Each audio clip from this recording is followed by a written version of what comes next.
on a field day for the heat down there. 1,000 people in the street singing songs and they carrying signs, mostly saying hooray for our side. There's battle lines being drawn. Nobody's right if everybody wrong.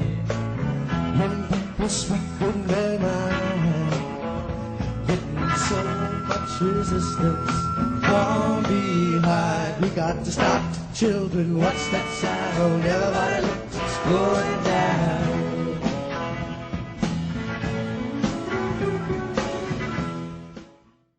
Hello, everyone. This is Lauren Steiner. Welcome to tonight's edition of The Robust Opposition. I'm very pleased to have as a special guest tonight, Chesa Boudin, who is a candidate for district attorney. He's a progressive candidate for district attorney in San Francisco. Welcome, Chesa. Thank you so much for having me, Lauren. It's great to be on the show. I appreciate you inviting me on. Well, you know, we met at the Bernie Krat dinner and I had read about your background and I was very intrigued with you and I said that I would have you on. So it wasn't until the other day that I saw Sean King's tweet about what London Breed did, the mayor of San Francisco. But before we talk about that, I just want to read your bio here because it's very impressive. So Chesa went to Yale undergrad, then he went to Oxford University on a Rhodes Scholarship in 2003 and earned 2 master's degrees. Then he graduated from Yale Law School in 2011.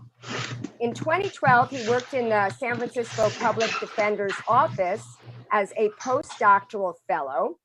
And after law school from 2011 to 2012, he served as a law clerk to the Honorable M. Margaret McEwen on the United States Court of Appeals for the Ninth Circuit. Very impressive court. He was a 2012-2013 Lyman Fellow at the San Francisco Public Defender's Office. And in 2013-2014, he served as a clerk to the Honorable Charles Breyer on the United States District Court for the Northern District of California. And in 2015, he began working full-time at the San Francisco Public Defender's Office as a deputy public defender. And he also wrote 2 books in that period of time. One was called The Venezuelan Revolution, 100 Questions and 100 Answers, and Gringo, Coming of Age in Latin America. And I'll have to have you on a show another time to talk about that, because that's a whole nother topic that I've done a bunch of shows on. But tonight we're just going to talk about the district attorney's race. Before we talk about your background and your platform, I'd like you to tell the viewers what London Breed did on Friday. This was going to be the first open district attorney's race in 110 years in San Francisco. And what I mean by that is that literally every single election, which is every 4 years, since 1909, there has been an incumbent, either appointed or elected, running to retain their seat. Until now. The outgoing district attorney, George Gascon, announced late last year, that he was not seeking re-election. And there were 4 candidates who entered the race. I was the last one to enter the race to replace him. Throughout this campaign, voters have been very excited, regardless of who they support, about the prospect of having a election on a clean slate. And then on Thursday, this past Thursday, just days before early voting begins, and in San Francisco, more than half of voters cast ballots by mail in advance of Election Day.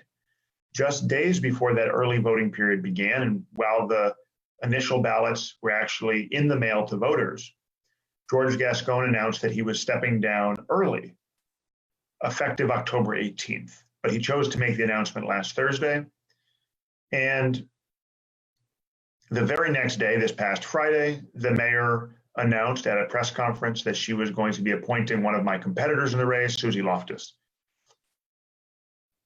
Now, the significance of this is sort of threefold. On the one hand, it gives Suzy Loftus a tremendous amount of free media attention, allows her to call herself the incumbent going into the election. And the media attention came at a time when most voters were about to start getting their ballots and thinking about who to vote for.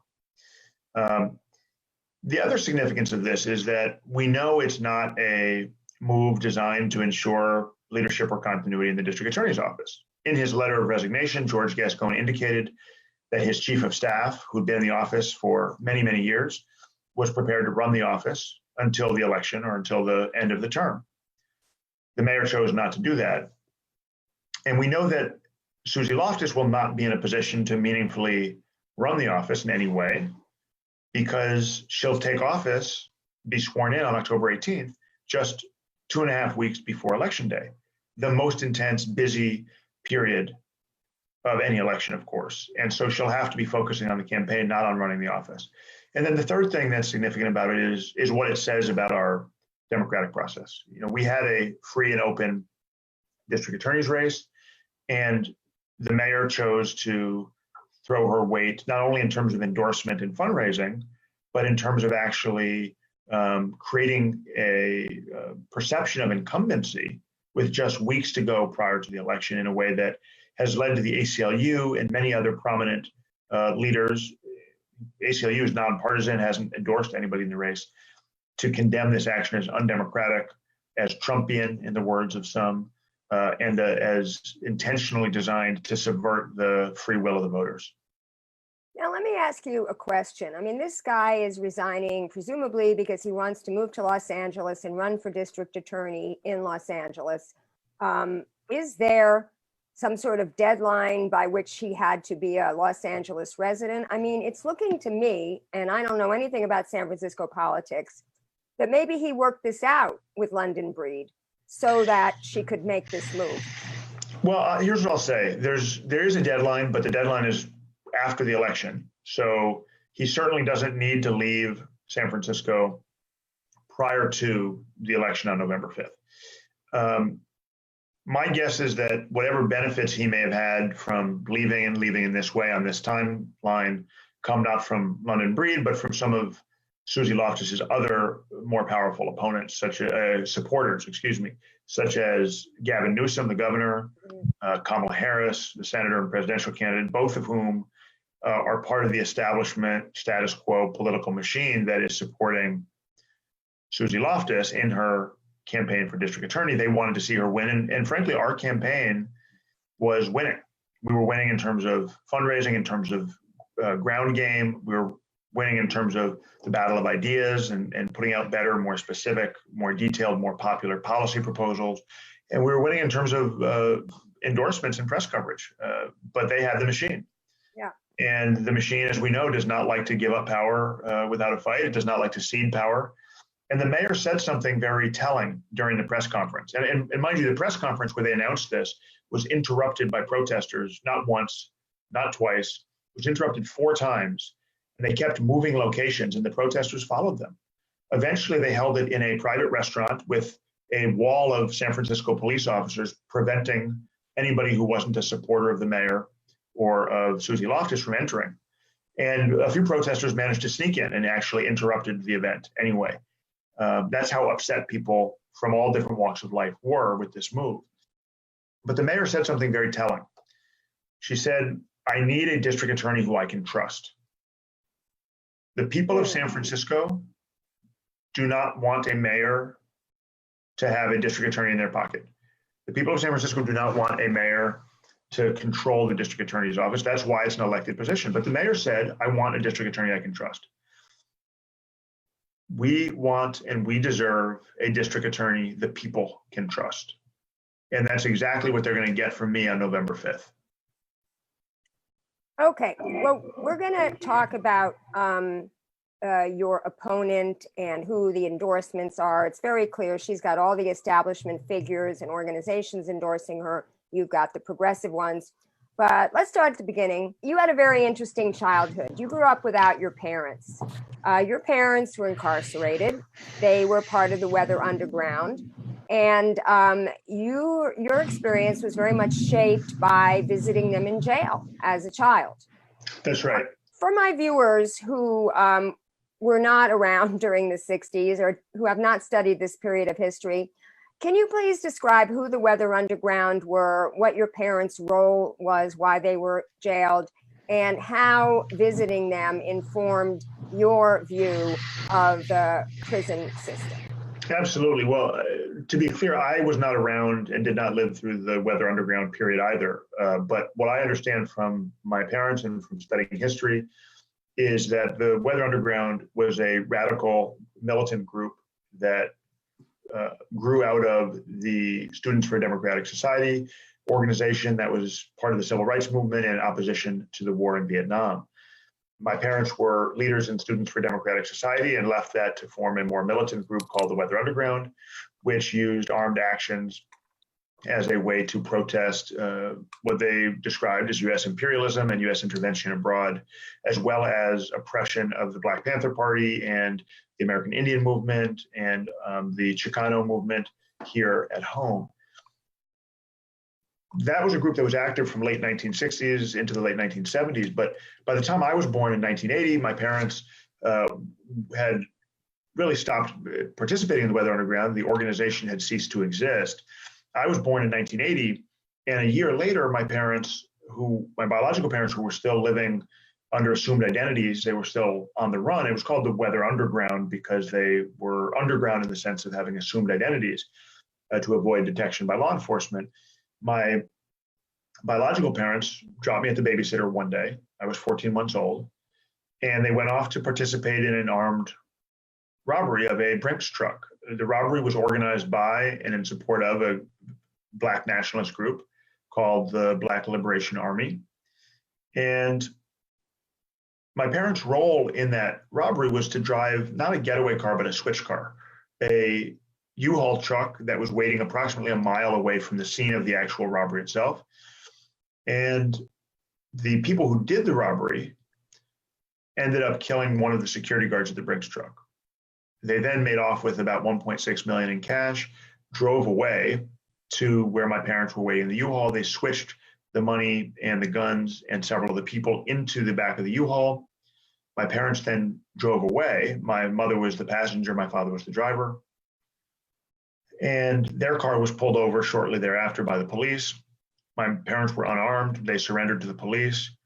And when the police went to search the back of the car, the men in the back came out shooting and killed two of the police officers.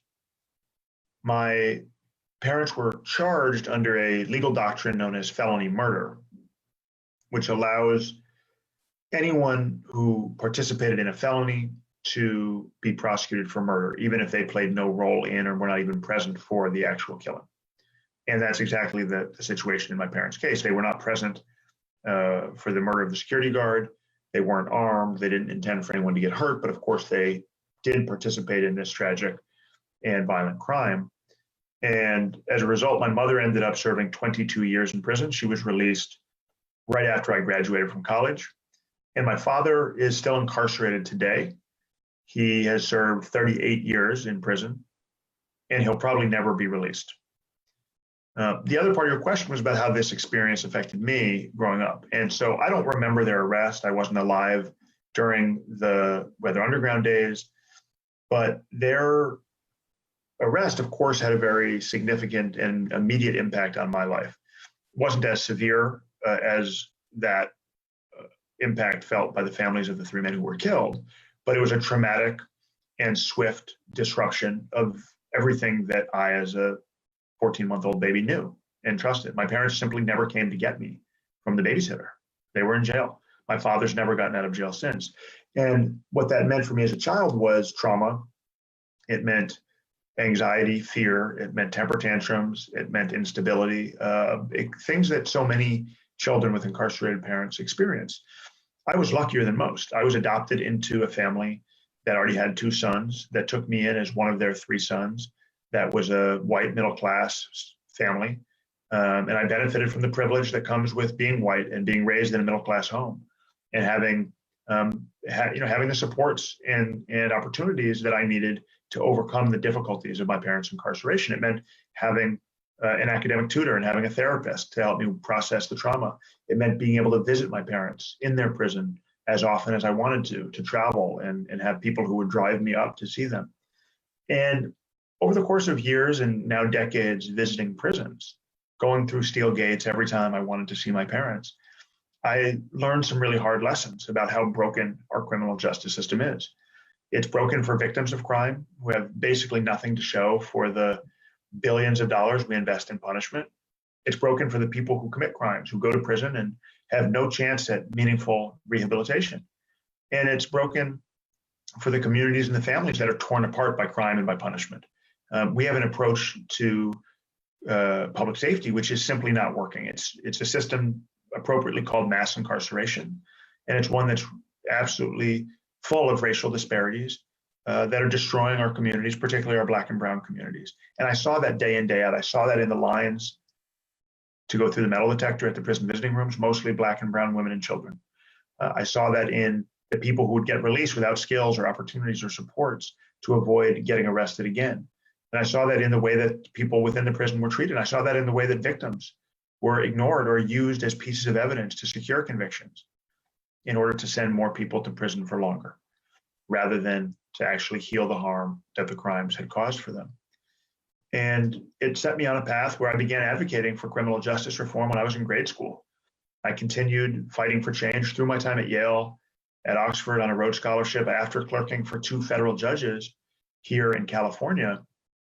I decided to join the San Francisco Public Defender's Office because I wanted to make sure that every single person, no matter how poor they were, had access to equal justice.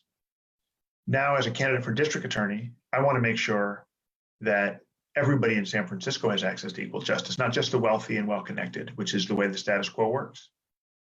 Now, tell me about some of the accomplishments that you achieved in the public defender's office. What are the ones of which you're most proud? Well, there's a few areas that I've worked on, and I'll just mention a few of them. You know, as a public defender, I handled many hundreds of cases. I tried more than 24 cases to verdict in front of juries, and I did all the work that a line public defender does. But in addition to that, I also was able to do broader policy and impact litigation work. So, for example, I've led the fight to end money bail in our office and more broadly through dozens of lawsuits in state and federal court, most of which have been successful in chipping away at this institution that sets a price on freedom and discriminates against the poor while allowing the wealthy, no matter how dangerous they are, to buy their way out. My work on money bail is definitely one of the things I'm most proud of. And I was the founding chair of the board of Civil Rights Corps, which is a nonprofit based in Washington, D.C., that does amazing work around bail reform and other forms of institutionalized injustice to impact litigation in states all across the country. In addition to that, the work that initially brought me to the public defender's office before I even started working on bail was immigration reform. And there were 2 areas in which I made an impact and a contribution that I'm proud of. One was that when I joined the San Francisco Public Defender, there was no in-house immigration expertise. And it meant that when non-citizens were accused of crimes, it was basically impossible for their lawyer to advise them about the immigration consequences of the charges they were facing, something which the US Supreme Court tells us we're required to do. And so one of my goals when I joined the office was to create an immigration unit, to hire an immigration expert, and to build a unit that would provide meaningful representation to non-citizens, including advice about their immigration status. That unit was founded. The first lawyer we hired, a man named Francisco Ugarte, has done an amazing job of building that unit into a national model that's won awards and that has made a huge contribution to the fight against the Trump administration in this critical moment. The other thing that I did related to immigration was with regard to the cooperation between the sheriff and ICE. At the time I joined the public defender's office, the sheriff cooperated with ICE, as they do in many jurisdictions across the country. The sheriff would hand literally anybody who was not a citizen over to ICE. If you got arrested and taken to jail, when the judge was done with you and you were ordered released, the sheriff would hold you until ICE came to pick you up. And I represented the very first woman who was in that situation who wasn't handed over to ICE. She was a grandmother from El Salvador. She was charged with shoplifting as a misdemeanor for taking Christmas presents from the Gap for her grandkids. And she was willing to plead guilty to the shoplift, but she didn't want to go back to El Salvador, a country she hadn't been in, didn't have family in anymore, had kids and grandkids here. But at that time, everybody, the judge, the district attorney, the public defenders, everybody told me there's nothing you can do. The sheriff is going to give her to ICE. Well, I built a coalition of immigration advocates and family members and community members that supported this woman. And together we persuaded the sheriff that he had the legal power and the moral duty to allow her to serve her time like any citizen would, and then release her without notifying ICE, so she could go back to her family and community. And the sheriff did it. And then he did it again. And then he did it again in the next case. And eventually I wrote a policy which the sheriff adopted about non-cooperation with ICE. And a few months later, the Board of Supervisors passed a policy known as Sanctuary City Due Process for All, which prohibits by city law the sheriff from using local law enforcement resources to cooperate with ICE. I'm tremendously proud of that work, particularly because of what we see happening today under the Trump administration. And I recognize the ongoing need to have local officials who are willing and able, have a track record of commitment to these issues, to stand up to the Trump administration, particularly around immigration and the way that the Trump administration is using immigration as a wedge to divide this country. Yes, that's interesting that you bring that up, because we have an issue with our current sheriff, Alex Villanueva, who I supported and a lot of progressive groups supported, because one of the claims he made is that he was not going to cooperate with ICE. Well, he's not, he doesn't have ICE in the prisons, but he has ICE contractors in the prisons. And this is something that our local ACLU chapter has taken him to task for. And as far as the money bail goes, you know, I've been part of the Justice LA coalition, and the Justice LA coalition just had 2 victories, thanks to all the work of the activists, which were, we got the LA County Board of Supervisors to cancel a women's prison they were going to be building on toxic soil in Lancaster. And we got them to cancel the contract with McCarthy. It was a $3.5 billion contract to build a mental health jail, which they changed the name to Mental Health Treatment Center. But with 3,400 beds, it was obviously going to be a jail. And Sheila Kuehl, the supervisor, when she announced that decision that they were going to cancel this contract, that they actually have to pay significant penalties to do, she credited the activists. And, you know, one of the statements that we made, and that the supervisors understand, is that a lot of people are in jail who are merely homeless, or who are addicted to drugs, or who are mentally ill. And jail is not the place to keep those people.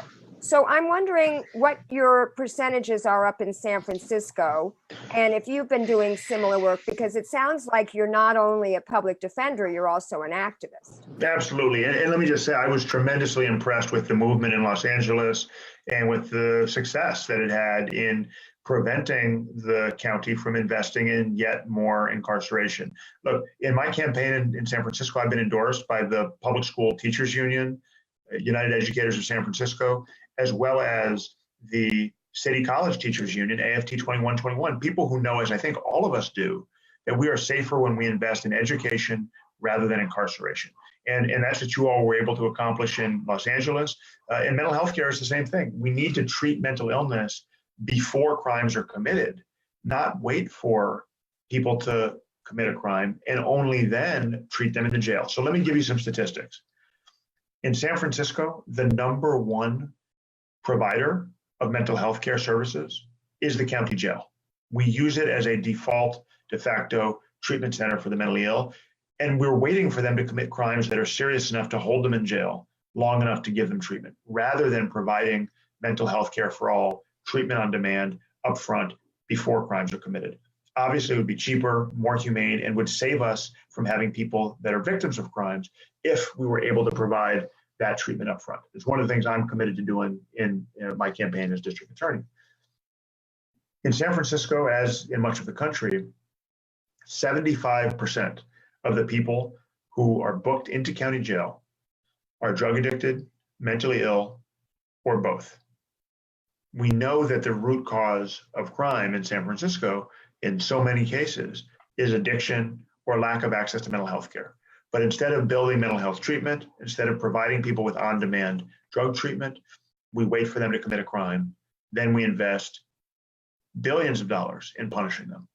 In California, across the state, fully 10% of the state budget goes to the Department of Corrections. And we know that it's not working. We know that locking people up is not making us safer. 2/3 of the people who get released from jail or prison will be back in within a couple of years. No one's being rehabilitated. No one's being set on a path to success. And victims have very little to show for all of our efforts and for all of the destructive power of this system called mass incarceration. Now, most public defenders don't go to become DAs, but you have called the DA the most important actor in the criminal justice system. Is that why you're running to be DA? Because you want to change things? Exactly. And look, I started fighting for change when I was in grade school, and I saw how difficult it was to accomplish change as an outsider. It's why I went to law school. I got a law degree from Yale. I learned how to practice law. I learned the highest ethical standards from 2 different federal judges. And then I decided to become a public defender, to fight for equal justice, no matter how much money someone has. But what I saw was that the system itself was broken. And all of my efforts to create units at the public defender's office, to found nonprofits, to do impact litigation, we had success. But the culture within the Hall of Justice, within the criminal courts, within the district attorney's office hasn't changed. And without changing that culture, without changing the people and the ideas that we elect to the office of district attorney, we will never be able to realize the transformation that we need if we want to truly keep our communities safe, if we want to truly reduce crime and enhance public safety. That's why I'm running for district attorney, because we have a unique opportunity to transform our criminal justice system into one that actually invests in prevention and treatment instead of just punishment. So what will be your priorities should you be elected? Well, I want to prioritize transforming the district attorney's office, as I said, and that means a few things. First of all, giving victims of crime a voice. I want every victim of every crime to get contacted within 48 hours so they know what is going on in their case and they can have their voice heard. And I want every single one of them to have the right to participate in a restorative justice process if they choose to. Restorative justice is basically an approach which, instead of narrowly focusing on prison and punishment, focuses on healing the harm that crime victims have suffered. I also want to make sure that we're focusing on prevention, and that means getting at the root causes of crime. It means expanding opportunities for drug treatment and mental health treatment as part of the process through which we hold people who've committed crimes accountable. It means prevention on the front end, and it means once people have been arrested, ensuring that as a way to as they navigate the criminal legal system, that they're required to engage with the services that are going to ensure they don't reoffend. That's not happening today. We have pretty much a one-size-fits-all punishment approach where the only variable is how long you spend in a cage, not what sorts of services and treatments and supports you receive when you're released. We need to make sure the 75% of people who get booked into jail who are drug addicted or mentally ill are required to engage with drug and mental health treatment, and that treatment actually exists in a meaningful way if we're going to break the cycle of recidivism. Now, I also read that you want to prioritize prosecuting predatory landlords, corporate environmental crimes, and police corruption. That's right. So there's 2 sides to the progressive prosecutor coin, right? On the one hand, we need to end mass incarceration, end the war on drugs, stop the racist policies that have led to the United States incarcerating 25% of the world's prisoners, the majority of whom are people of color. And on the other hand, we need to use the resources that we're saving as we dismantle mass incarceration and invest those resources in the kinds of law enforcement work that is so often ignored, that leads to corporate crooks and politicians getting away, and police officers getting away with everything from dumping in our environment to fraudulent evictions to murder. That's the kind of independence that our district attorney needs to be able to go after pharmaceutical companies that are dumping pills on our streets, to be able to go after the landlords that are fraudulently evicting tenants. Look, in San Francisco, we have a homelessness crisis, as in LA. And 70% of the people that are homeless in San Francisco were previously housed in San Francisco. Many of those people were evicted by landlords that used threats or coercion or negligent maintenance of the buildings or outright fraud to get people to leave their apartments. When I'm district attorney, we will prosecute those crimes. Let's talk about officer-involved shootings, because we have a situation here in Los Angeles with our DA, Jackie Lacey, with it's the most number of officer-involved shootings in the nation, and she has not once in her tenure prosecuted one. Even a shut and dry case of this Brendan Glenn, who was murdered in Venice Beach. His partner said the officer's excuse did not hold. Brendan Glenn did not have a gun. He was not reaching for a gun. The police commission said he should be prosecuted. The police chief said he should be prosecuted, and the district attorney didn't prosecute him. Right. So I want to know why you think it is. Do you think DAs do not prosecute killer cops because they need police officers to make their cases, and once they go after a police officer, they're not going to get cooperation from the cops? That's definitely a big part of it. Police account for the overwhelming majority of investigation work that goes into the criminal cases that are prosecuted today. And this is another reason why we need to start expanding and diversifying the kinds of cases that district attorneys prosecute. It's not enough to simply have police make arrests on the street and then call in police officers and use their word and their observations to secure convictions. We need to build our own cases within the district attorney's office, cases against landlords and corporate crooks. Then we won't depend on the police so desperately to prove cases and to secure convictions. But yes, I mean, police and district attorneys work hand in hand, and that's okay as long as there's also a level of independence, and as long as district attorneys have the courage and the independence to enforce the laws equally. And that's not what's happening today in Los Angeles. It's not what's happening in San Francisco. Look, we had a whole series of police-involved shootings where civilians, unarmed, were killed. Mario Woods, Alex Nieto, Amilcar Perez Lopez, Luis Gongora, and more were killed over the course of just a couple of years by police officers in San Francisco. And none of those officers were held accountable. In fact, many of them were given medals of valor by the police commission for having shot and killed unarmed civilians. So we know that regardless of what the laws on the books say, regardless of what the policies and the police department regulations say, we need a district attorney who is independent enough to enforce those laws equally. We need someone who has a track record of standing up to police. That's where the perspective of being a public defender comes in handy. Yeah. As a public defender, I've cross-examined police almost every day in court. I've stood up to police when I've seen body-worn footage that reveals racial bias or excessive force or dishonesty. And I recognize that most police officers are honest, but there's a significant minority that are literally allowed to get away with murder. And that does so much damage to the public trust and to the integrity of the entire criminal justice system. If we want to rebuild that trust, if we want to restore the integrity of the justice system, then we need to start prosecuting police officers when they break the law, just like we prosecute anybody else who breaks the law.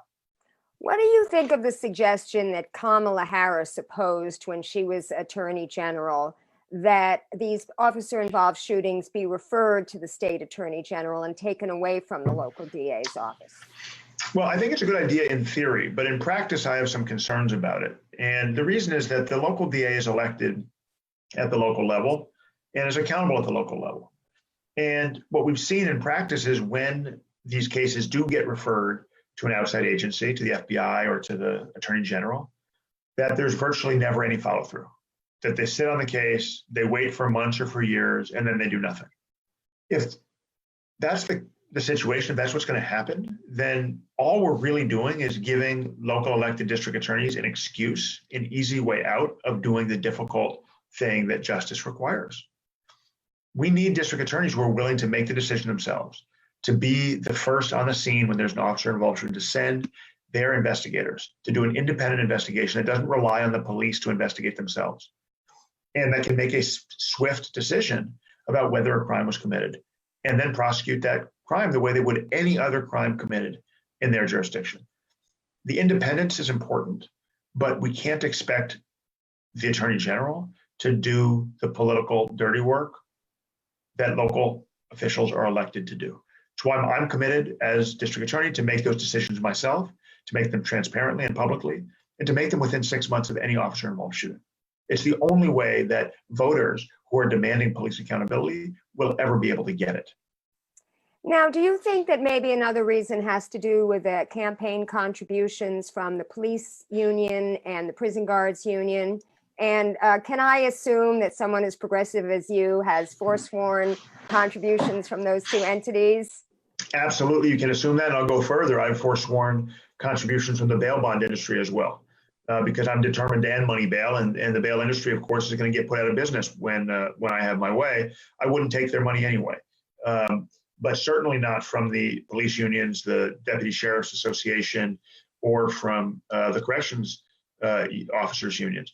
But one of my opponents in the race is working closely with them. And the Deputy Sheriff's Association, in partnership with many of the other statewide law enforcement lobbies, have spent nearly $100,000 supporting one of my opponents and attacking me. Is this Suzy Loftus? No, this one is actually Leif Douch. Suzy Loftus, who was just appointed by the mayor, as we discussed earlier, did not officially receive the endorsement of the Police Officers Association, but they did praise the mayor's choice of her and say that they were glad that she'd been chosen instead of me. And they described me in terms which are offensive and dishonest, and which make it very clear that they want to blame me for things that happened before I was born. Yeah, well, I saw that, and I'm not going to repeat it here on the show because I thought it was pretty despicable. But let's talk about Suzy Loftus, because she is your main opponent right now. That's right. That's right. She was actually president of the police commission when there were 15 fatal officer shootings, 10 of whom were people of color. What can you tell us about her tenure in that position?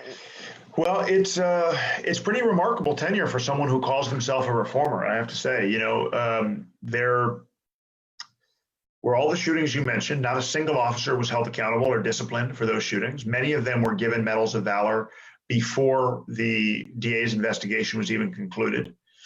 And there were also two massive scandals involving racist text messages, where groups of officers and sergeants, in some cases, were sending vile, hateful, vitriolic messages using the N-word, homophobic language, Islamophobic language, really despicable words to hear from, in writing, see from people sworn to serve and protect all of the community members. And not only did the police commission fail to hold a single one of those officers accountable, they worked with the police chief to keep it a secret from the lawyers working the criminal cases that those officers were testifying in for over a year. Because of the delay, the officers involved in this scandal were never disciplined, and in fact continued to receive millions of dollars in salary and benefits without ever having any consequences apply, and frankly, without ever protecting the public from their hatred and their dishonesty. The other thing that's important to note about Suzy's tenure is that it was a period when, partly because of these racist text messages, and partly because of the killings and shootings, the Obama Department of Justice investigated the San Francisco Police Department and found that there were literally hundreds of urgently needed reforms to root out racism and discrimination and restore honesty and integrity. The Justice Department published a report making these findings, urging the city to adopt these hundreds of reforms. And just months after that report was published, before any of the reforms were implemented, Suzy Loftus stepped down and left her role in the police commission rather than stepping up and implementing those reforms. You know, what's really interesting is that the late mayor, Ed Lee, who is very progressive and beloved, asked for this police chief's resignation, which he did not do. And now Suzy Loftus's recent fundraiser was actually co-hosted by said police chief. What do you think? That's right. What do you think that, implies for a future Suzy Loftus administration, if you will? That's right. So the police chief you're referencing is named Greg Sir, and he presided over the racist text message scandals. He presided over numerous officer-involved shootings and killings of unarmed civilians. And he also presided over a period when officers were going into SRO residences where some of San Francisco's poorest and most vulnerable community members live and stealing. And they were caught on camera. And the federal government, not the local authorities, the federal government stepped up and prosecuted them under Obama successfully. Well, Chief Sir and Suzy Loftus's police commission did absolutely nothing to hold these officers accountable in any of these cases. And Chief Sir was eventually forced to resign after the Frisco 5 activist hunger strike, after tremendous amounts of protesting from grassroots groups demanding that there be a change and that there be an end to the killings. And Chief Sir did resign, and he reemerged on the political scene 2 weeks ago to co-host a fundraiser with a bunch of other traditional law enforcement types, including a woman, and this was hosted at her house, a woman who has been called the face of San Francisco's right wing by the media. They're the folks who hosted Suzy Loftus's biggest, highest profile fundraiser. And I think it makes it very clear that we cannot trust or expect we'll get any meaningful reform or any meaningful accountability for police who break the law under her leadership. It's a huge problem for those folks who are interested in meaningful reform, who are committed to seeing a criminal justice system that works for all of us, not just for the rich and powerful. Yeah, and I also read a couple of other things about her, that she's claiming credit for reforms that were actually in place when a fellow named Mario Woods was shot. And these reforms were in place, but they simply were not enforced. And then the other thing was, apparently she took no position on Mark Leno's bill in 2016 to provide transparency about all this stuff. Can you talk about either of those two instances? Yes, well, I'll start with the first one. Suzy often says and tries to take credit for police reforms and says that she made all these changes to policy. But, it really doesn't matter what the policy says if nobody ever enforces it. And in the Mario Woods shooting, where there's video footage of a mentally ill man up against the wall, surrounded by approximately a dozen police officers, he was going nowhere. He was doing nothing. He was standing there in fear, surrounded, mentally ill, in crisis, and they shot him to death in a hail of bullets. And they did so in violation of numerous department protocols. Same thing with Luis Gongora. Luis Gongora was a mentally ill man. Someone called the police on him. They showed up, and within 35 seconds, he was shot to death. He didn't speak English. He didn't understand the commands they gave him. And the officers violated every de-escalation protocol that was on the books, but they weren't held accountable. They weren't disciplined. And instead, Suzy and the police commission said, well, we're going to rewrite the protocol. But we all know it doesn't matter how many times you rewrite it. If officers are told you can get away with murder, the protocol doesn't matter. So instead of doing the difficult thing that justice requires, of actually having consequences and enforcing the law, she did the easy thing that's window dressing, which is to say there's a problem, we'll fix it by writing a new legislation that we still won't enforce. And that's exactly what happened. With Mark Leno was at the time state senator, and he proposed legislation that would have dramatically increased transparency into police personnel files so that the public and criminal defendants and their lawyers would have access to understand what kinds of violations had been committed by people on the public docket, on the public payroll. And it was a critical piece of legislation to ensure that we're not continuing to allow police officers with a history of racism or of excessive force from abusing their power and being on the front lines carrying guns and handcuffs and interacting with people on a day-to-day basis. Well, many of the leaders in San Francisco politics supported that bill. Many of the statewide reform organizations supported that bill, and Suzy Loftus refused. She refused. And that was kind of part and parcel of her partnership with and dedication to protecting the police at all costs. She was also the policy chief when Kamala Harris was DA. And I'm sure you've read that Kamala Harris, despite her rhetoric, was clearly not a progressive prosecutor. And I was wondering if you felt that Suzy Loftus could be connected to any of these things. Well, certainly some of them we can attribute to her and connect to her. So, for example, Suzy says today as a politician, as a candidate, she says that she supports bail reform.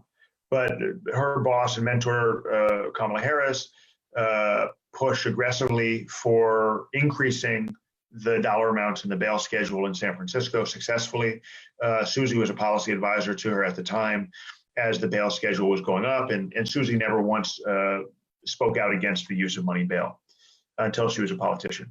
Another example that's in some ways more egregious is the truancy cases. Kamala Harris decided to prosecute Black and brown mothers for their children not going to school.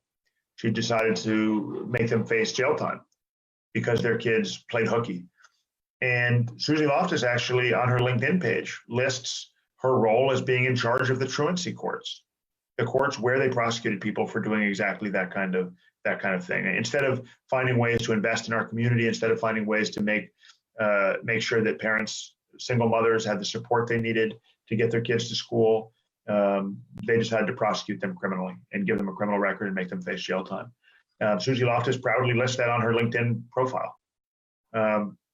With regard to some of the other issues, there was a policy under Kamala Harris of handing juveniles over to ICE, even before they'd been convicted of a crime. And again, that was at a time when Suzy Loftus was a policy advisor to Kamala Harris. And I asked her point blank, I asked Suzy point blank in one of our debates, I said, you say today that you support sanctuary city and you support immigrants' rights, but Kamala Harris opposed it. She opposed the legislation in San Francisco, and she supported cooperation with ICE. She did many times in many cases that caused many children to be deported away from their parents, away from their communities, back to countries where they weren't safe. Are you willing to say that those policies were wrong? And she wouldn't answer the question. She wouldn't condemn the policies of Kamala Harris, policies that she helped write, policies including handing children over to ICE for deportation before they'd even been convicted of a crime. Yes, well, I read about that one. I'm going to read about a couple of others that you didn't mention. Internal memos show that Harris didn't act for 5 years on recommendations to adopt a policy meant to ensure defendants got a fair trial, and lack of one played a central role in the crime lab scandal that rocked her office. Furthermore, Jamal Truelove was framed and wrongfully convicted of murder, a conviction celebrated by Kamala Harris, and a pattern, say her critics, by Harris, who let police and prosecutorial misconduct flourish while both DA and California Attorney General. She used female officers to pose as prostitutes and arrest men who didn't have to agree to sex. They just had to seem interested, quote unquote. The loitering cases that followed disproportionately targeted Latino immigrant men. In 2005, Harris said she agreed with impounding cars of people caught soliciting prostitution. And in 2007, San Francisco police made almost 1,600 prostitution arrests. Here's a quote by her. The approach of my administration versus the prior administration is I don't think drug crime is a victimless crime. And she defeated an incumbent progressive prosecutor by promising to up the conviction rate, which she did do. And she also said it is not progressive to be soft on crime. And let's be clear, I'm not running for public defender. So I can't think of more of a contrast. And you're saying this was this woman's mentor and supporter. Yes, and in fact, we actually hear very similar rhetoric coming from Suzy in this campaign. She keeps saying it's not progressive to do this, it's not progressive to do that. And the things she's referring to are things that have to do with basic civil liberties and civil rights. She's talking about it's not progressive to let homeless people be on the street. She'd rather see them in jail, apparently. She's saying it's not progressive to have people who need mental health care to get that health care in the community. Apparently, she'd rather see them get it in jail. Those are the kinds of policies she's advocating for today. She's doing it using very dangerous rhetoric that suggests that she's progressive. But in reality, we know what her history is. We know who her supporters are, and we know the kinds of policies and practices that she's advocated for throughout her career. And it's impunity for the police, it's protection for the rich and powerful, and it's suppression of the black and brown. And that's exactly what the criminal justice system looks like across the country. And it's what it's going to continue to look like if we allow the mayor to steal this election and hand it to Suzy Loftus, her hand-picked choice for district attorney in San Francisco.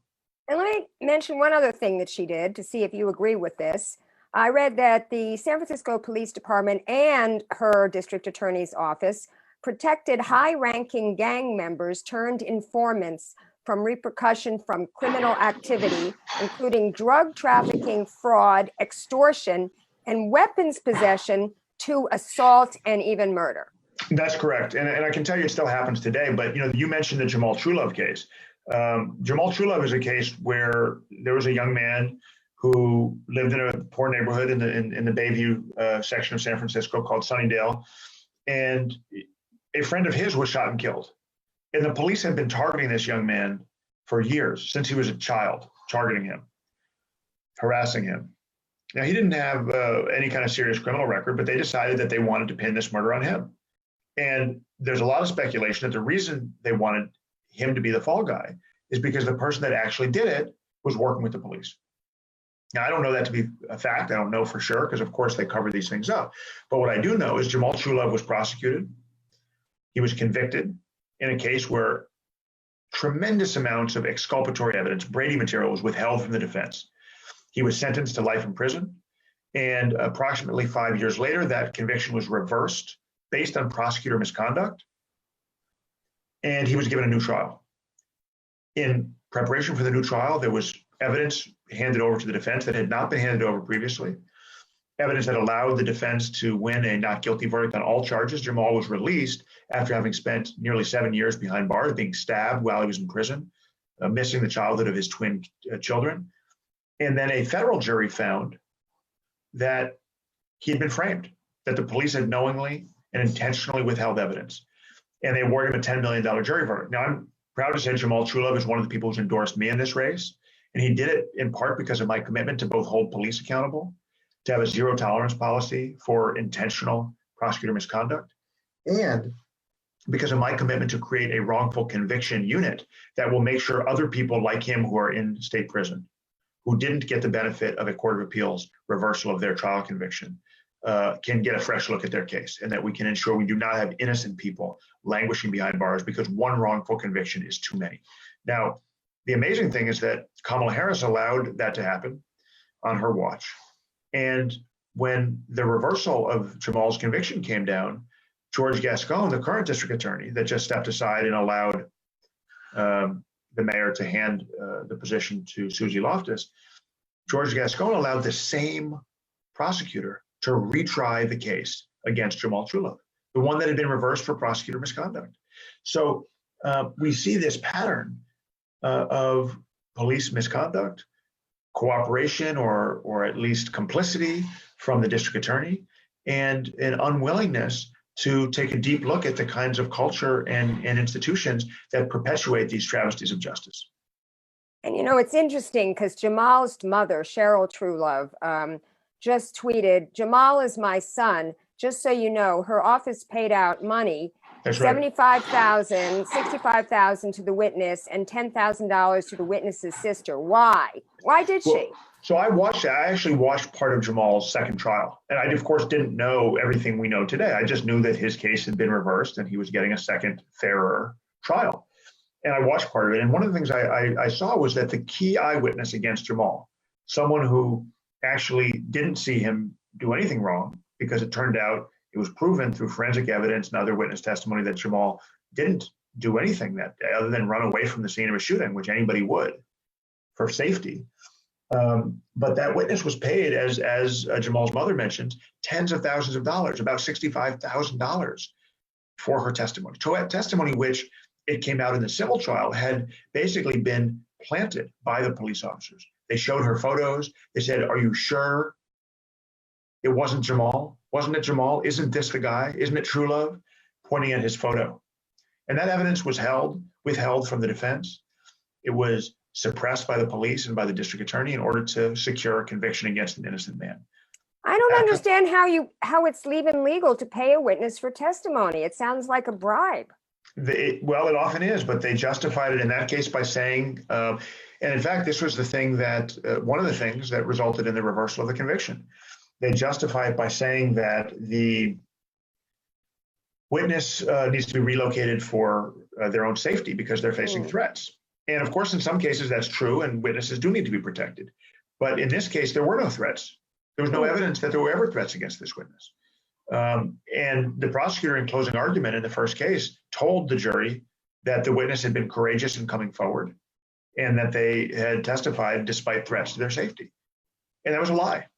And it was on that basis, the Court of Appeal wrote in its opinion that that had been invented from whole cloth by the prosecutor, just to scare the jury into believing misleading testimony. Well, we're running out of time. We've actually gone over, but I still want to get through the rest of my questions because the most important part is how we get you elected. Yes. So I want you to talk about your progressive endorsements, all the progressive figures and organizations who've endorsed you versus the establishment ones who's endorsed Loftus. Well, we have an amazing diversity of leaders that are supporting us, from Assemblymember Phil Ting, 5 members of the San Francisco Board of Supervisors, to national leaders of the criminal justice reform movement, people elected to the office of district attorney across the country who are leading this national movement to move away from mass incarceration and racial disparities. People like Larry Krasner in Philadelphia, Rachel Rollins in Boston, Kim Fox in Chicago have all endorsed me, as have Sean King, the founder of the Real Justice PAC, Angela Davis, John Legend, and of course, at the local level, dozens of local political clubs like Our Revolution National, the Berniecrats in San Francisco have endorsed me, Jane Kim, Mark Leno, and dozens of local community groups and labor organizations. Our teachers, our city college teachers, SEIU 1021 has endorsed me, our National Union of Healthcare Workers local has endorsed me, and really people from across the spectrum, retired judges, people who understand that the criminal justice system is broken and that we're never going to fix it with an establishment handpicked candidate. You mentioned Sean King, and he was out here last year with Bernie Sanders for his Real Justice PAC, and he was supporting a lot of candidates who were progressive candidates for DA, such as Noah Phillips in Sacramento, Pamela Price in Alameda, Genevieve Wright in San Diego. And I think there were like 5 candidates in the state of California, and only one of them won. So I'm wondering, I wanted to ask you the question, why do you think it's so difficult to get progressive DAs elected? Do you think it's just because the people who believe in law and order and fear criminals are the ones most likely to vote versus the people that are adversely impacted by the criminal justice system are less likely to vote? Well, I think there's part of that. I mean, felony disenfranchisement, suppression of the vote, historic exclusion of communities of color and working communities is part of it for sure. But no, I don't think this is just about people who fear for public safety. Most of my supporters are people who want San Francisco. I mean, we all want San Francisco to be safer. We all want to have policies that are going to make us safer. And we all can legitimately fear people who've committed serious or violent crimes. The question is, what do we do to prevent those crimes? And how do we treat people who've committed them? And how do we heal the harm victims have suffered? And the tough on crime rhetoric that the media and conservative politicians have relied on to justify horrific failed policies for decades is part of the problem. The other part of the problem, however, is that we see things play out like that. What's happening in my race, where the establishment is committed to holding on to power at all costs. And they will do things that, while maybe technically legal, are highly suspect in order to ensure that their candidates win, whether it's from a fundraising standpoint, flooding races with money to support conservative candidates, or in this case, engineering the early departure of a sitting district attorney in order to appoint someone that is going to protect them and their interests rather than represent the interests of the people in real progressive change. That decision by the mayor, in my case, probably was worth hundreds of thousands of dollars of press for my opponent. money that we can't raise as a progressive grassroots campaign that's focusing on small dollar donations, money press that we can't counter effectively in just 30 days left in the campaign before the election. And that's exactly why they did it when they did it. It's that kind of cheap trick that's used to hold on to power and to prevent change. It's what we see playing out with President Trump at the national level, what we see with the gerrymandering across the country at the state level. And the reality is my campaign was winning. We were winning in every category that mattered. Volunteers, social media, press coverage, concrete specific policy ideas that voters could relate to. We were even winning through people power donations in terms of fundraising. What I said to a group of supporters that gathered today at a huge mobilization, over 100 people came out to support us knocking on doors. What I said to them was, as long as we allow people in power to get away with these kinds of tricks, they will. They will. They'll keep doing it.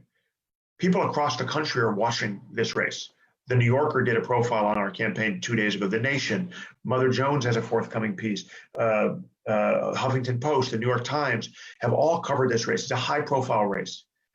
If we allow the mayor and Suzy Loftus to steal this election, then local politicians across the country will do the same thing when they get the chance. It is up to us, it is up to people power to say, not on our watch, not when it's President Trump, not when it's Mayor Breed. Doesn't matter who you are, you don't get to decide for the people. What do you want people watching to do to help you? Look, if you're in San Francisco or you have community in San Francisco, tell your friends to vote. Tell them to get out the vote and tell them to reject the mayor's choice. I mean, the ACLU came out and condemned it in very strong terms as interfering with the democratic process. Urge your friends who vote in San Francisco to vote for anybody but the mayor's pick. Second, obviously, we want their support. We want your endorsement. We want your vote. We want your volunteer time if you're local, but we need donations. We need to be able to counter the hundreds of thousands of dollars of free press that the mayor just handed to our opponent. And that means we need donations. Our average donation size is small, but we have many thousands of donors and we want you to join them.